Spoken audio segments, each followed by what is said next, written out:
Hello and welcome to episode 45 of the TRUUMAN Podcast, the podcast designed to create a generation of self-defined men.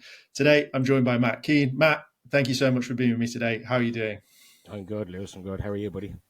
Good. Yes, I'm very well, thank you. And as always, Matt, I'll start with arguably the hardest question on the planet. In your own words, what makes you a man? Oh, I wasn't expecting that one. I don't know, mate. Jesus, I guess for me, look, with all the stuff I've been through now, it's I try to show up for myself. I try to show up for my family. Try to show up for my clients. I'm not afraid to show vulnerability and emotion. And that's one of the biggest things I try to promote as well. Is I think men have this idea that we have to be that stoic, archaic kind of figure. Do you know what I mean? But I think showing up, showing your vulnerability, showing your emotions, and being authentic, being true, I think is probably the best way of putting it. If I if I can describe it in any way, that's probably it. Well, I wasn't wrong. It is a hard question. So you soon showed that, but no, it's a great answer, and it's your answer which is more important, which is one of the reasons that I asked the question. So Matt, why don't you tell us a little bit about you and what it is that you do in the space? So, as I said, my name is Matt Keenan. I own a mental health company called The Anxious Lad, and that was kind of born. It's from a couple of different reasons, to be honest. I went through a mental breakdown during COVID, during lockdown. I was misdiagnosed by my doctor with depression, like a lot of people are. And I was prescribed SSRIs, antidepressants. They didn't lend themselves well to me. It's probably the easiest way of putting it. I had a very bad reaction to them. And the doctor just kept increasing the dosage, basically. For me, look, it was like they weren't working. Do you know what I mean? I didn't feel like they were working. If anything, I thought it was getting worse. So the doctor kept increasing the dosage to the point where I went from being on like 37 milligrams to over 300 a day. It got to a point where I felt the only way to fix it was to walk out the door and take my own life. So I had made the plans and had everything in place. I left the house with the intent of never coming home. Luckily, I didn't go through with it, and I did come home. I went into some intense psychotherapy for about 8 months, and during that time, we realized actually I don't have depression. I suffer with, or I shouldn't say suffer. Actually, I live with severe anxiety, or GAD, so Generalised Anxiety Disorder. So the whole whirlwind of the medication was that my anxious brain is trying to come to terms with the fact that I'm depressed, even though I'm not, and that's where the massive spiral kind of came from. During my time of going through all of that, my recovery and stuff, I was looking for a podcast that kind of shine a light on men and their mental health, and I couldn't really find anything, so I created the Anxious Lad podcast. And off the back of that, I ended up giving up work in the corporate world.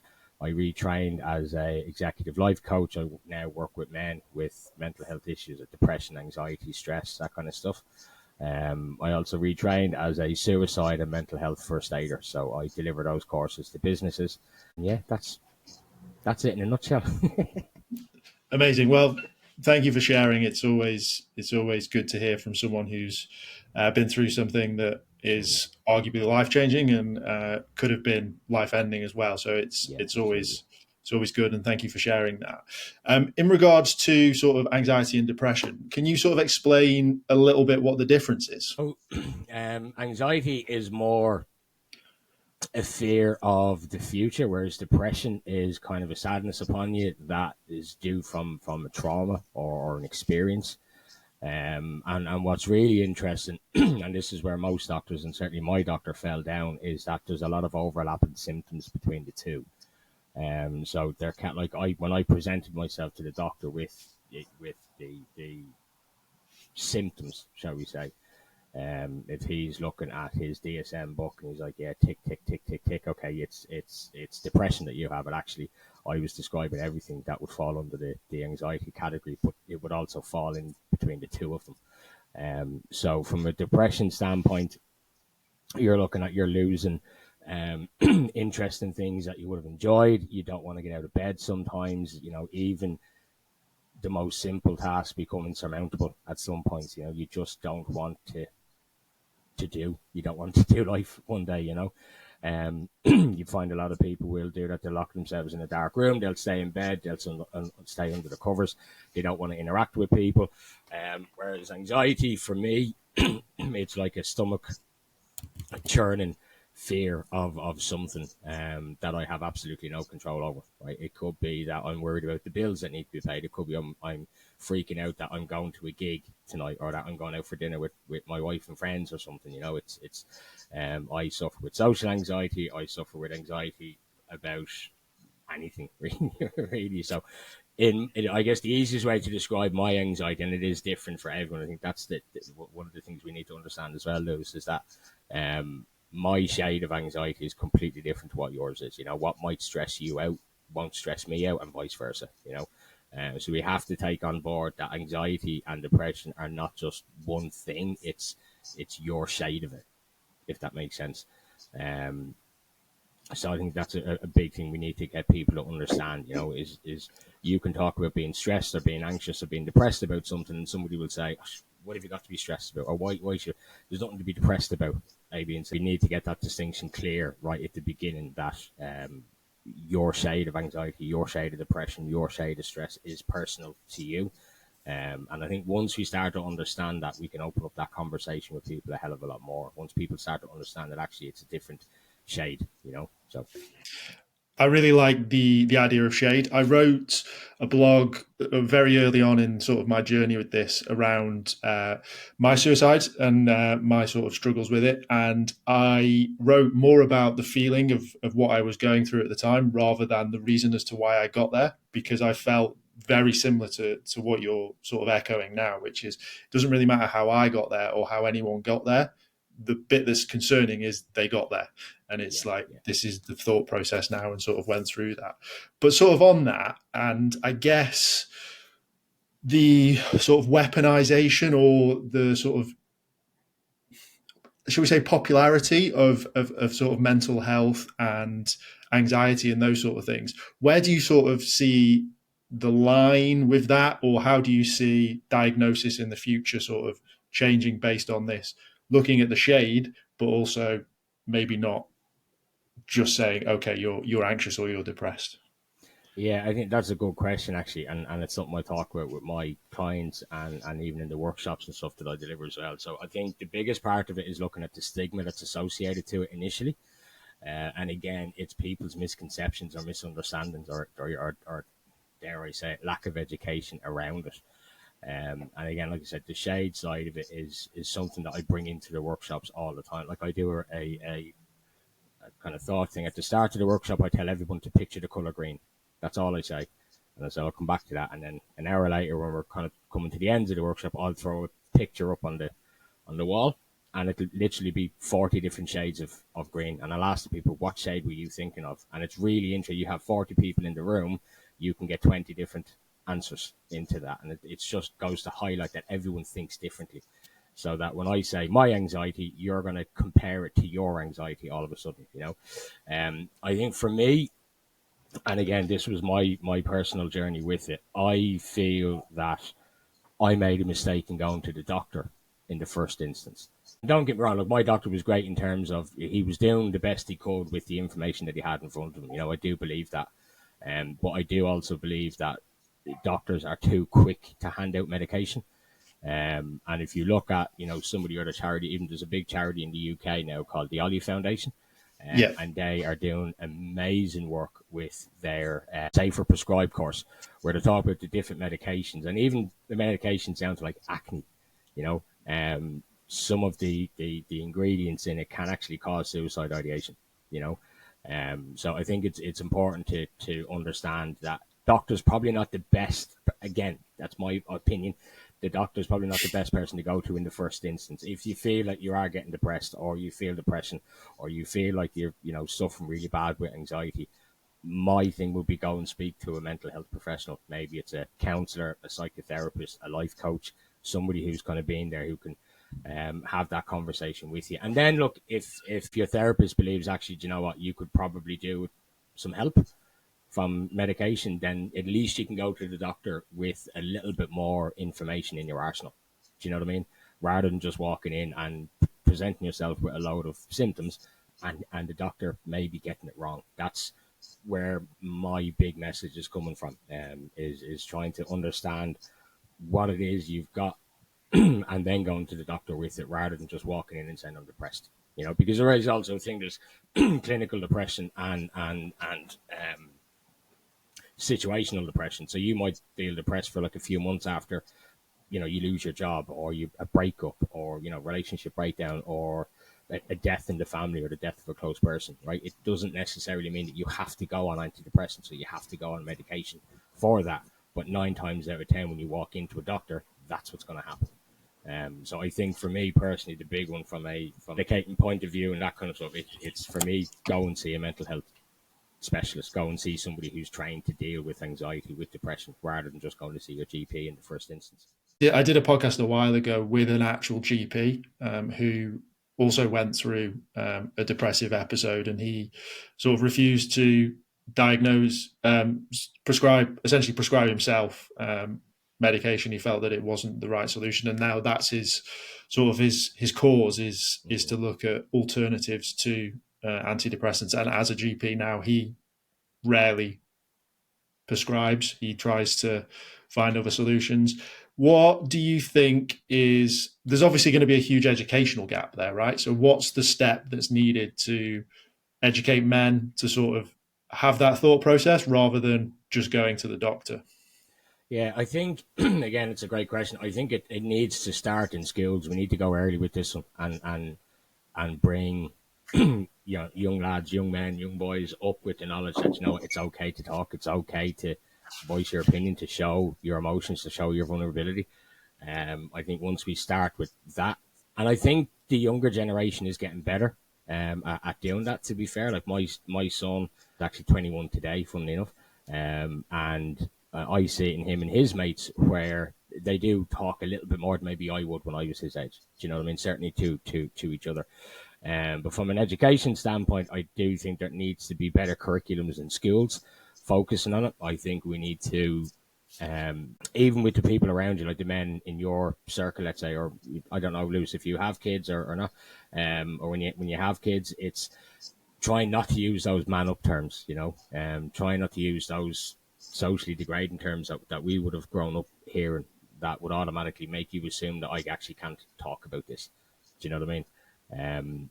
Education in school, primary schools, secondary schools. I also think there's a lot of box ticking exercises going on in the corporate world. So you now have your ESG committees, you know, you've got your committees where they're setting up for mental health, and you're going to see it now. Obviously, we're in the 2nd of September, so it's Suicide Awareness Month. So all of the companies are going to be throwing everything at suicide awareness this month. But are they actually really doing anything?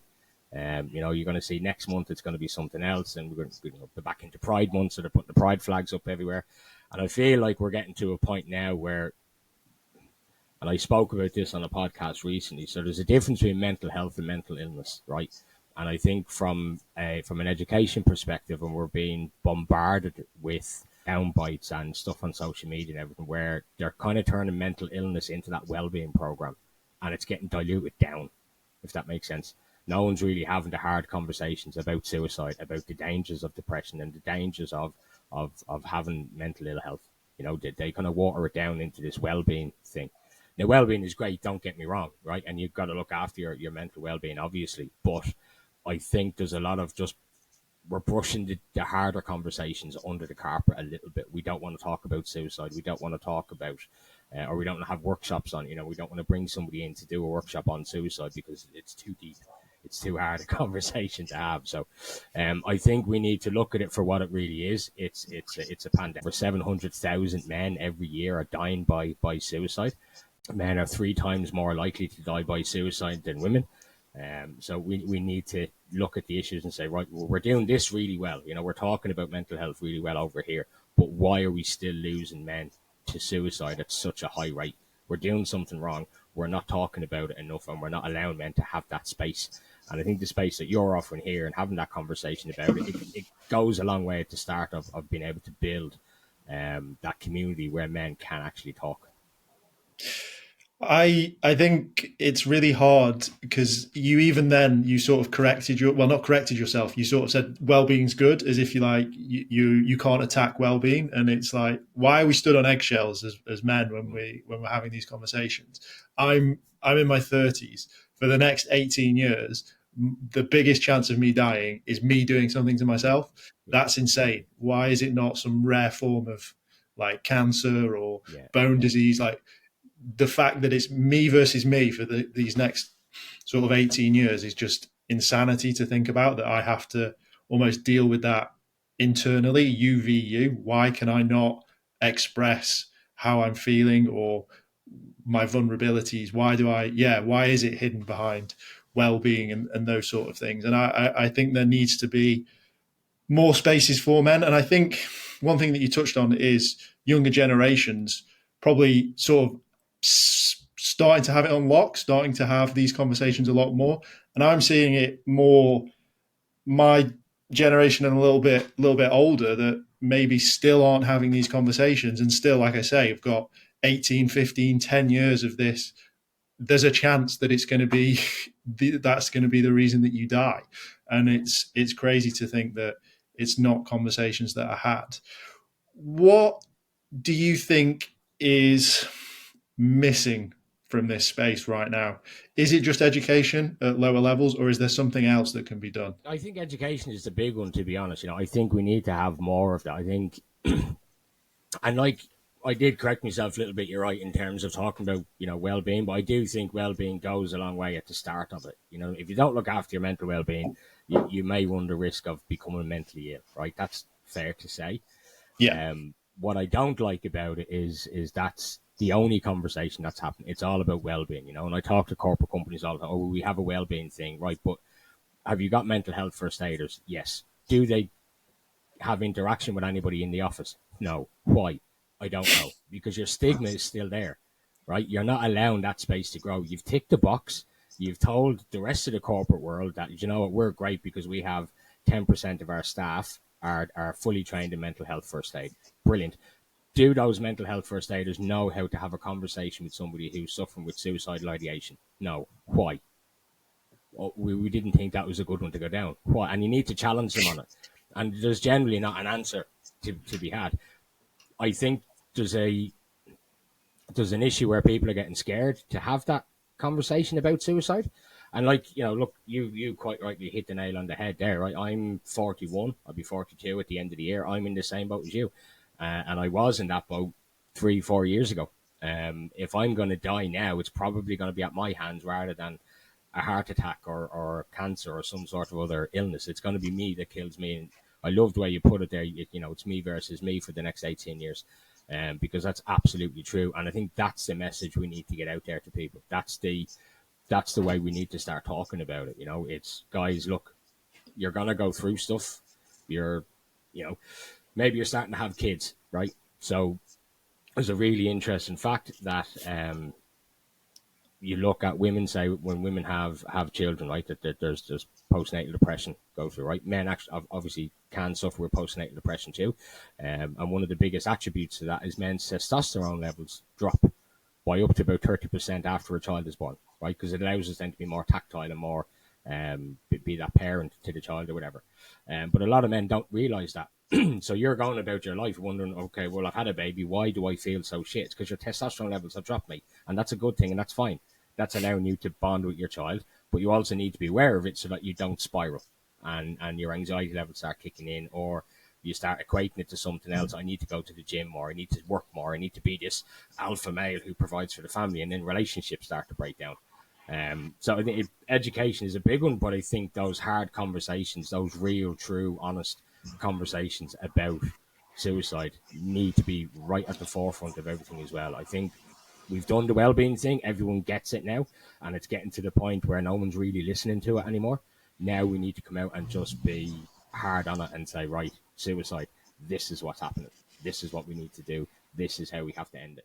Do you think there's an element of promoting toxic masculinity in inverted commas by having these conversations? Because you mentioned the word testosterone, and a lot of people don't like talking about testosterone because it's weirdly perceived as toxic. What's your view? Why would it be perceived as toxic to talk about physical changes in our bodies at certain points in their lives? I don't know.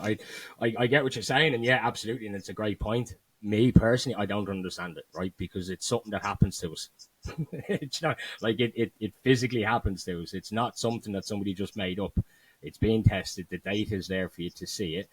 When you have a child, your testosterone levels are going to drop, right? And that will have a physical change in your body. It'll have a physical change in your mental outlook and how you think, perceive, and see things around you. It's not. I don't see it as a toxic thing to talk about it. I think we need to start looking at our bodies and the makeup of our bodies and what happens to our bodies in the same way that women do, right?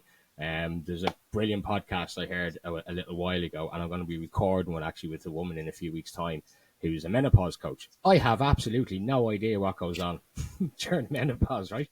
But I'm married, and I'm sure one day my wife is going to go through it. I need to educate myself so I understand what she's going through, so I can support her as a husband. And maybe I just need to close the door and walk away for a few days. I don't know. But men, there is the thing called menopause, right? Men go through it in their late 40s, early 50s. It's the same thing, right? Your libido starts to drop, your sexual starts, all of that kind of things. Those physical changes start to change, or physical things start to happen to you. So we need to get on top of this, lads, and we need to start looking at it and saying, it's true, it happens, and it will happen to every single one of us. And it's okay to actually just talk about it, you know? It's such a strange one. I'm on the same page as you, but whenever I come across words like that, they seem to be tied to toxic masculinity, and it's toxic to want to talk about your testosterone, how you increase it, all of these things. I guess it sort of stems back to the sort of like alpha male type thing. But one of the things I'm sort of really focusing on at the moment is status and status in males, and that seems to be like a thin ice topic to be talking about, but it's just the sort of terminology that's used. It's not about being number one, and I think that's something that's missing, the education around status. So, for example, me and you are having this podcast right now. I'm interviewing you. So, in theory, your status is a little bit higher than mine because I'm asking you questions and you're giving me your response. We might have a chat 6 months down the line and you're asking me questions. Therefore, my status is higher. And by understanding that, you can reduce the spikes in your testosterone levels. So if you feel your status is being attacked, your testosterone drops, or you try and aggressively sort of come up to it. But if you can understand it, it reduces the spikes. So you said earlier in the podcast words like man up. So that is actually a huge attack on status, and it can actually really significantly drop a male's testosterone if they don't have a full understanding of what's happening to them. And again, status, when you have a kid, you sort of become a unit. That's your new tribe. You're no longer fighting to be an alpha per se. So naturally your testosterone is going to drop, and it's probably to stop you trying to kill the baby. I mean, at the end of the day, we are all cavemen if we go back to it. So there is a reason why these things happen. So it's really interesting to hear it from a different point of view. But yeah, I think there needs to be more conversations around testosterone. Like you say, menopause, periods, all of these conversations are had at schools or when they happen later in life. But men's health as well just seems to be, I don't know, almost we're sort of just put under the same umbrella as women. Like you say, we have checklists and it sort of gets ticked off. Do you see any change anytime soon, or is this what you're working towards? What do you see sort of happening in the future? What are you hopeful for? Yeah, I hope the change is coming. I hope we get to a point where, let's take, prostate exams, right? Again, I'm in my 40s now. I'm coming up to a point in my life where I probably need to go and get that checked. But again, that stigma in the back of your mind, I'm not doing that. I'm not saying, but again, it's something we have to do, right? You look then at, the education point, as you said, right? The young lads coming up, and they need to be aware of it, right? We have the conversation. We're quite an open family in our house, and that we sit around. We talk about mental health. We talk about the changes your body's going through. I've got a 9-year-old daughter. And we will openly talk about periods and this, that, and the other. There's no shame in it. It's something that everyone goes through, so you have to talk about it, right? And the same with my son. All the way growing up, it was, you're going to go through these changes. It's normal. It's everything that you go through. Every single man on the planet has gone through since the dawn of day. So it's nothing to be ashamed of. It's nothing to be, to lock yourself away in a room and kind of, as I said, be ashamed of or whatever. I think from a mental health perspective, I don't think we're quite there yet. We definitely aren't there yet in terms of even having the suicide conversation, because that is something that people still want to shy away from. And one of the bigger part of my businesses is trying to crack into the corporate world to have that conversation with them, and say, look, you're doing great things, but there's always room for improvement, and we can always move further. I think we'll probably see it in a couple of generations' time where this conversation hopefully this conversation doesn't need to happen. I had a conversation, or a podcast I did a few weeks ago, or a couple of months ago, with a girl in the UK who's an assist suicide first aid instructor, and she hit the nail on the head with it, in that, me personally and her, I'm trying to work myself out of a job, basically. I want to get to a point where there's no need for people like me to have to give those workshops on suicide, to have to give those workshops on mental health and stigmas and social stigmas. That's my goal. My aim is to one point go to it where actually, no, Matt, we don't need you because we're all good. So hopefully we can get to that point. But I think we've a long way to go. Yeah, I think if you look back kind of historically, we've always made little inroads at the beginning. And we try to whitewash it a little bit and try to keep it fluffy and nice and calm and polite and all the rest of it. Which is great, and mental health is a lot more open now, like it really is. I saw a young lad the other day walking around the town that I live in with the sunflower lanyard, proudly saying, and on it I have type 1 diabetes, and he's happy out, so I think we're getting better at it. Certainly that generation is getting a lot better at doing that. I don't see a lot of guys my age walking around with the sunflower lanyards on them, and whether it's for ADHD or whether it's autism or whatever. Definitely the younger generation are better at doing it. So I think it will happen, but we've a long way to go before it does. And in the meantime, I still have to get a message out there to guys that are our age in saying, look, your biggest enemy right now is you. Your biggest, that narcissistic, intelligent voice in your head is the one that you're going to battle with the biggest over the next few years of your life. It's normal. Every man will go through it. There's a reason why that statistic is so high. But we need to open up and have that conversation and talk about it, because it's okay to feel the way you're feeling. You just need to catch it. It is okay to feel. I think it's just the full sentence. It's okay to feel. It's definitely a sentence that a lot of men shy away from. So if we sort of are self-diagnosed and we've come to a position where we've gone through sort of conversations, what is something that you would suggest to someone who is diagnosed with anxiety? What is some of the coping mechanisms or things that they can sort of do day to day? That's a really interesting one, and I speak to this at my clients as well. So I do a thing with my clients, and you'll hear a lot of people talking about it online and stuff as well. A lot of coaches will talk about this, right? It's your non-negotiables, right? So if anyone doesn't know that, your non-negotiables are something that's personal to you that you have to do every single day to keep you sane, in inverted commas, right? I was going through my recovery. I threw myself into everything, right? I was doing cold water, like seawater swims, getting into the sea every day. I was doing Qigong breathing exercises. I was reading. I was meditating. I was doing everything. I was trying to find what worked for me.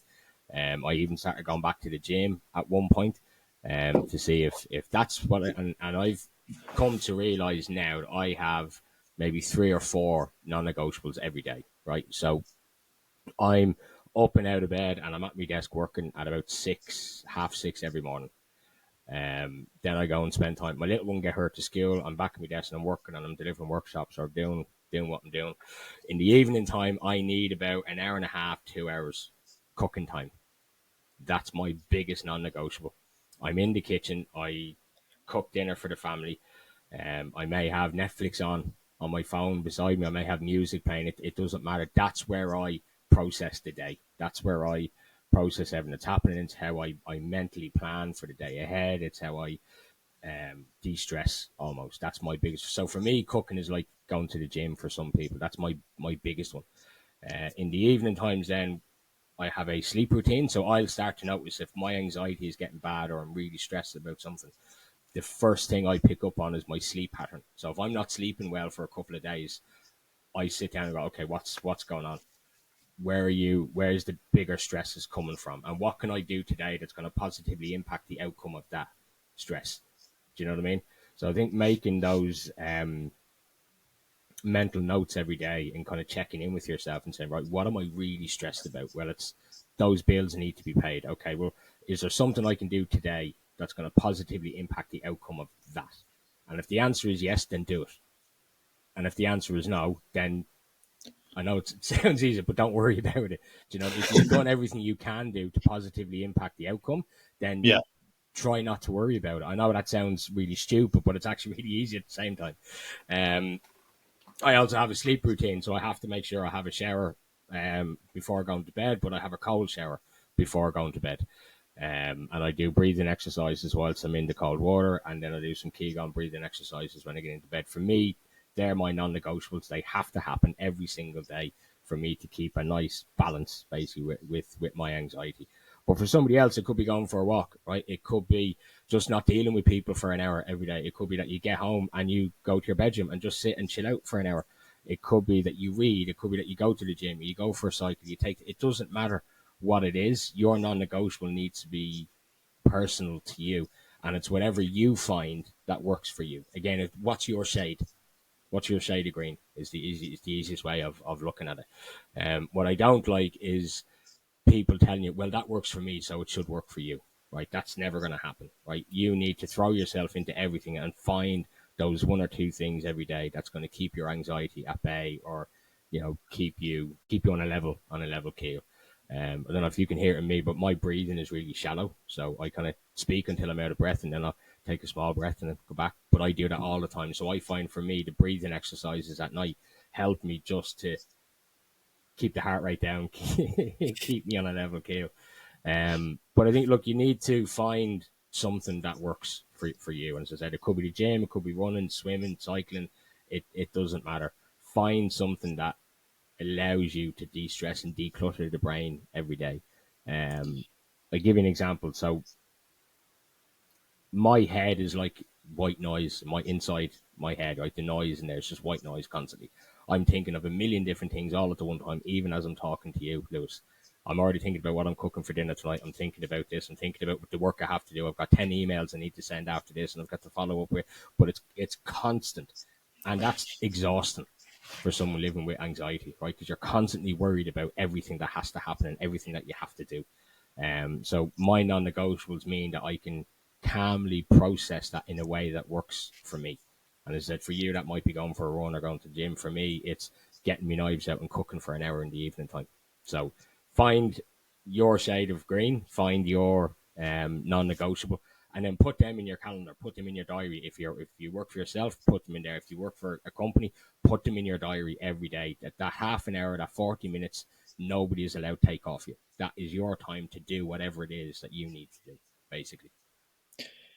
I think that helps with anything. Anxiety, it's obviously extremely useful because it allows you to de-stress and takes a bit of worry out of things, and almost gives you, I guess, a schedule, right? Which is probably quite useful for anxiety, in the sense of, like, I know what's happening at this stage.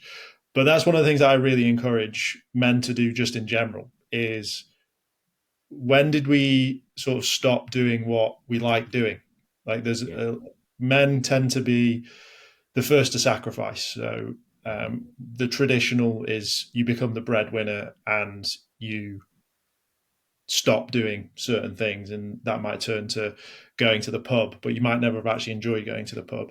And it's about testing and trying different things, find your shade is a really nice way of putting it. I really, really do like that. I think it's a nice way, because you Google it and you're right. It's go for a run, go to the gym, and that might not work for you. So find your shade is a really nice way of putting it.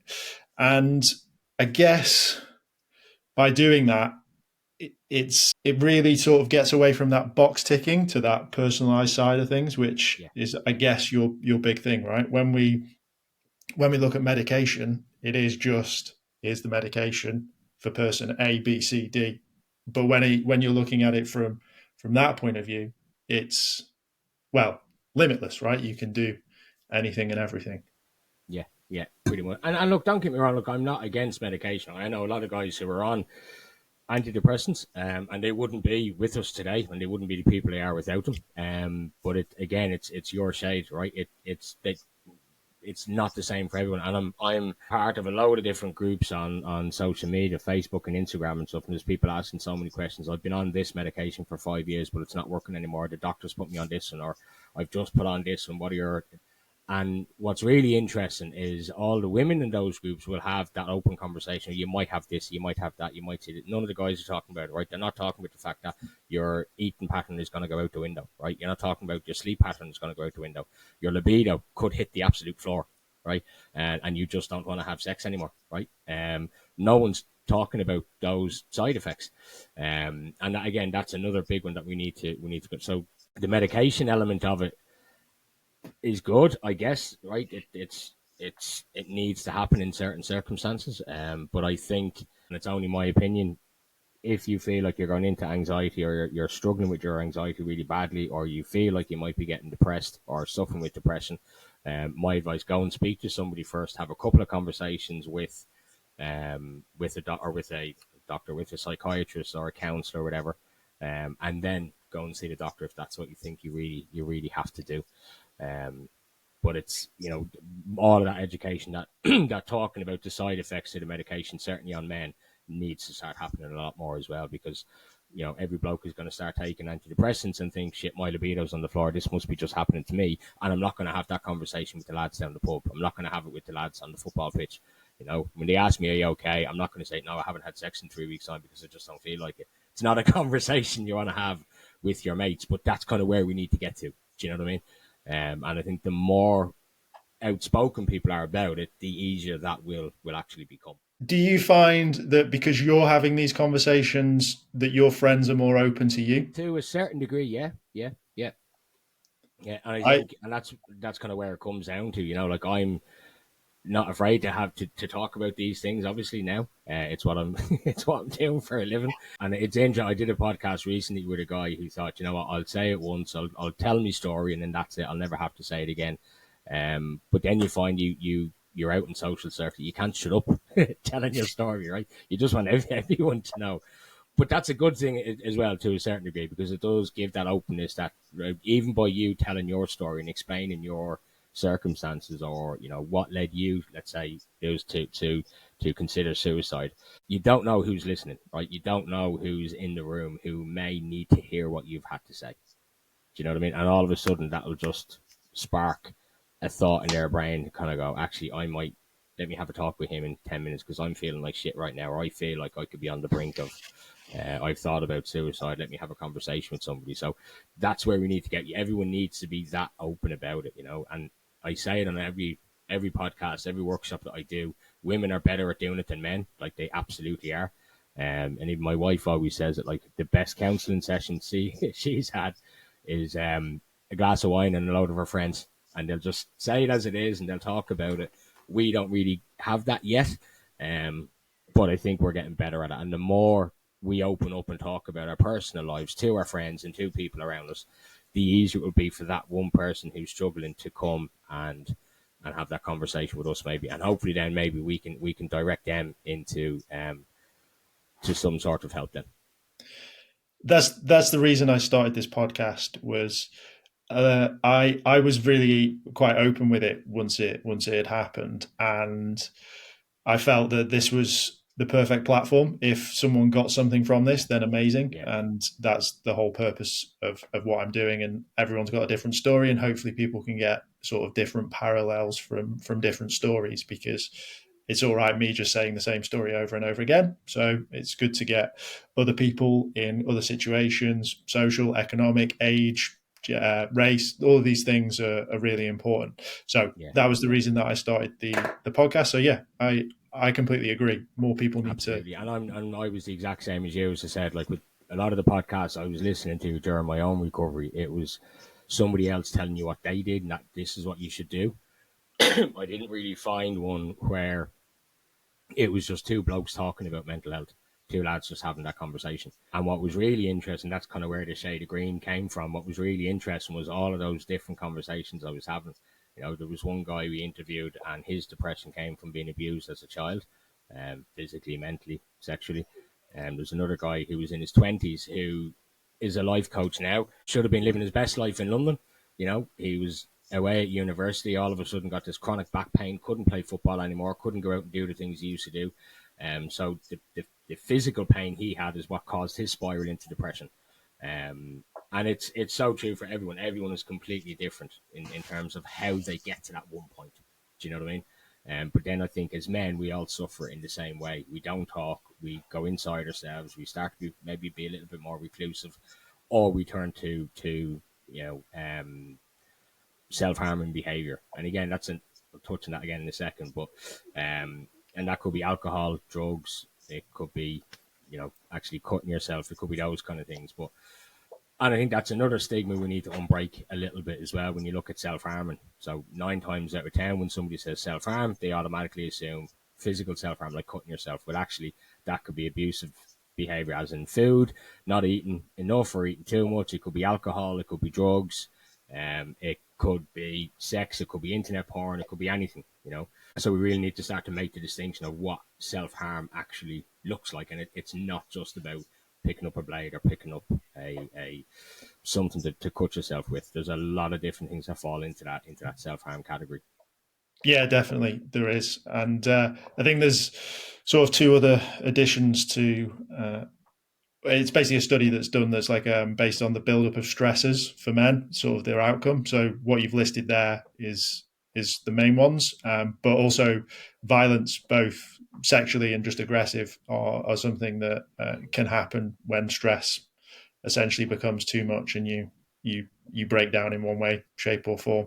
And yeah, violence is another one of those sort of outcomes as well. Matt, it's been an absolute pleasure. If people have loved what they've heard and want to find out more and where to find you, where's the best place, or where are all the places that they can find you? All the places. I'm of a generation. I'm more on Facebook than I am on Instagram. I am on Insta, but not a lot. So Facebook, Matt Keenan or The Anxious Lad. If you Google it, you'll find it, basically. LinkedIn, the website is theanxiouslad.ie, and that has all the podcasts on it. It's got links to everything that they do, and all the courses, workshops, training, that kind of stuff, and everything that I do there. So just Google The Anxious Lad. I'm sure you'll find it somewhere. Amazing. I'll also link those all below as well.